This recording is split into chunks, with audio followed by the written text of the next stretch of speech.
Hey guys, I just want to do a quick video on some floating shelves that I'm attempting to make. I'm trying to make a little shelf for my wife, uh, for her to display some of her running trophies and medals and things like that. And she's wanting some floating shelves, so I kind of went on YouTube and looked at a bunch of videos. And there's a guy on there.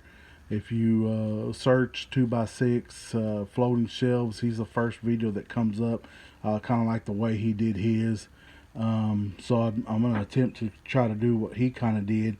When he used the 2x6, he just left it just like a square stock and painted it or whatever. I put a little curve on mine. I cut the corners off and sanded it and kind of cleaned up the edges a little bit. That way it gives it a more of a smooth finish, and not so rough looking. But either way, I mean, whatever you want to do. But he saying you use your 2x6 and then you drill out some holes, 1/2 inch holes for a 1/2 inch wooden peg or dowel pin to fit. And so I went ahead and did that. And then after you do that, then he calls for you to cut about 3/4 of an inch off of the back end of the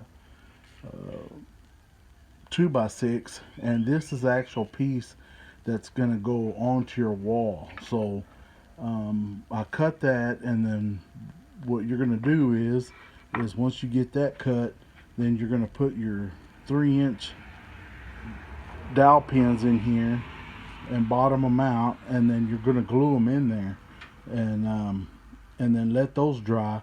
And actually this will attach onto your wall, and then they'll have them dowel pins sticking out, and then this just slips on those dowel pins, and then it's on your wall. And there's that's what creates the hanging shelf. But like I said, you can go and search that, and you can find out what he did. When he drills down, he doesn't say how far he drills down, but I mean, he says for you to cut 3-inch dowel pins. So if he's saying to do that, then you need to drill 3 inches down into this. um, so I'm going to try to do it and see how it goes, and I'll try to cut in and do little video snippets just to see how it comes out. So I got my shelves all cleaned up, sanded down and everything, and got the wooden dowels, 3-inch dowels cut, and went ahead and installed them on the back side of that 3/4 inch piece that's supposed to be cut off the back end of that 2x6. And just in case I didn't mention before, I'm just using yellow pine, just a cheap, basic 2x6 that they sell there at the Lowe's. One thing I will mention is try to make sure that when you do drill your holes through your 2x6, that you try to go as straight as possible, because I apparently didn't. And so now when I go to put on my piece to try to fit it, I gotta fight it a little bit. So it's going to be interesting to see how that plays out when I go and hang my final piece on the wall to slip that thing on. But anyhow, another tip that he explains or talks about is on these dowel pins. You want them to not fit in here in the part that is gonna your actual piece that's gonna slide on. You don't want them dowel pins to be real tight, so you want to sand them down on the ends. And he's saying you can stick them in a 1/2 inch drill, and then you can just run it and put your sandpaper and just sand it down until it slides in and out freely. This one I need to sand a little bit more, but you see there, you want it like this, where it's it can slide in and out. That way when you go to put it in, it just slides on. You don't want it real loose, but you know, you want it to be better than this. Something like that would work. That works as well, but this one I need to sand this for that pin to fit. But then what you do is you stick them in here and you glue them. You put a little glue in here and you stick your pins in and bottom them out. I hadn't bottomed them out, but you can see these are bottomed out, and those are drying right now. So as soon as they dry, I'll stain them, and then it calls for you to drill some holes here with a countersink tool. That way you can countersink them the screws that you're going to use, and they won't actually um, you know leave a gap when you go to put your piece in and fit it. It won't leave a gap, so they'll be countersunk in there. So that's kind of where I'm at right now. Like I said, it looked pretty easy on the video he did, but you know, definitely I would say you know, when you do your drilling, your 3-inch holes, make sure to try to go at least straight as you can. Apparently I kind of went down at an angle a little bit, so I know I'm going to have a little issue when I go to install them on. Um, but also, I don't know if I mentioned before, but if you're going to sand these, it's better to sand them before you cut your three your 3/4 inch piece. Rip it. You know, it's better to have all of it sanded before you do that, because it makes it difficult once you cut it and then you try to sand it. Then it's very hard. So I would definitely recommend that.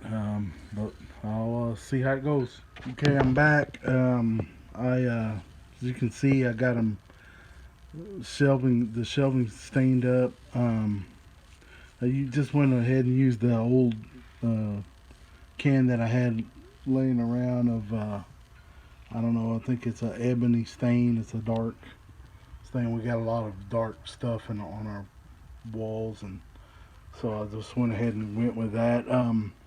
One thing I do want to note for you guys is that when you drill the 3-inch holes for the wall, I mean for the pegs, you need to go a little deeper, because you got to compensate for the thickness of your blade. When you cut the 3/4 inch piece off, so now your wood is actually gonna, this piece is gonna be closer, so that 3-inch peg is gonna leave a little, you know, a gap of the size of your blade, um, because that wood, you know, is shape been cut off.